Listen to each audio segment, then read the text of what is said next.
इस घर में रौनक बढ़ जाएगी। आरएस चौधरी संजीदगी से बोलता हुआ खड़ा हुआ।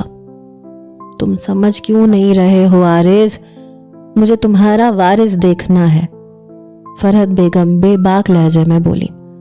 वो आरएस चौधरी की खुशियां देखना चाहती थी। वो गलत नहीं थी, उन्हें पूरा हक था, लेकिन वो गलत तरीका अपना रही थी।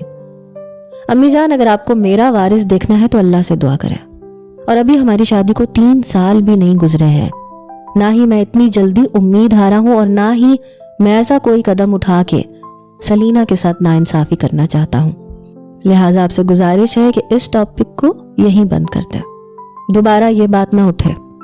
वो संजीदगी से 2 टोक बात कहते आगे बढ़ने लगा था जब किचन के दरवाजे के पास रुक गया। सलीना, आरएस चौधरी खीर लेकर ऊपर रूम में आए। वो वहीं खड़े होकर सर्द हुक्म देता आगे बढ़ गया। उसका हुक्म सलीना, फरहत बेगम और मुलाजिमाओं समेत सब ने सुना था। वो जब भी सलीना को बुलाता था उसके नाम के साथ अपना नाम जरूर लगाता था। वो कुछ हद तक जान गया था कि सलीना किस वजह से यूं बैठी थी। फरहत बेगम खामोशी से उठ के कमरे की तरफ बढ़ गई।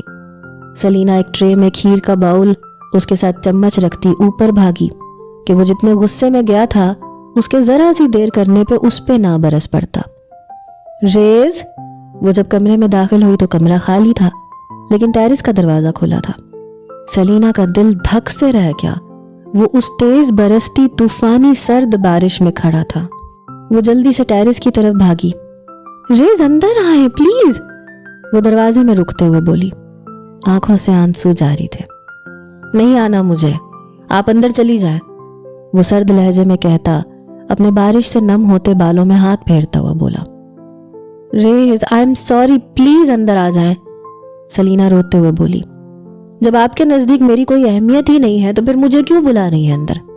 आपने मुझे इस काबिल भी नहीं समझा कि अपना गम मुझसे शेयर कर सके, वो सर्दो सपाट तासुरात के साथ बोला। माफी नहीं मिल सकती क्या रेज? वो हिचकी लेते हुए बोली। नहीं मिल सकती, तब तक तो बिल्कुल नहीं जब तक आप वादा ना कर लें कि आइंदा कोई भी बात मुझसे नहीं छुपाएंगी, वो नरूठे लहजे में बोलता लॉन का मंजर देखने लगा जब अचानक से लाइट चली गई। रेज, सॉरी, आइंदा आपसे कोई भी बात नहीं छुपाऊंगी। वो भाग के जाती, उसकी पुश्त से लगती, अपने नाजुक हाथ उसके सीने पे बांध गई। रोया मत करें, जब आपके आंसू गिरते हैं तो मुझे यूं लगता है मेरी आंखें बरस रही हैं।